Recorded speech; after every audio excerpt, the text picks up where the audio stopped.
কালকে একজন প্রার্থী হয়েছে তার নির্দেশ ছাড়া বলে পুলিশ চলতে পারতো না, তার মানে কি তার আইন স্বরাষ্ট্রমন্ত্রী নেই। সুতরাং আমরা মনে করতে হবে এটা আমরা একটা জীবন মরণ লড়াই, জীবন মরণ লড়াই। এখানে আপনারা দেখছেন কালকে একজন প্রার্থী হয়েছে তার নির্দেশ ছাড়া বলে পুলিশ চলতে পারতো না, বুঝছেন নি, তার মানে কি তার আইন স্বরাষ্ট্রমন্ত্রী নেই।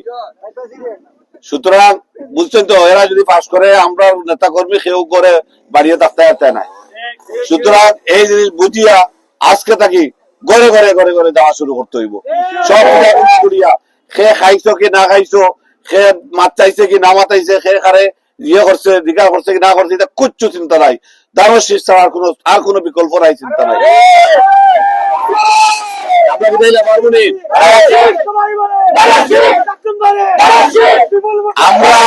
আমরা এলা ফার্মুনি করতে হবে।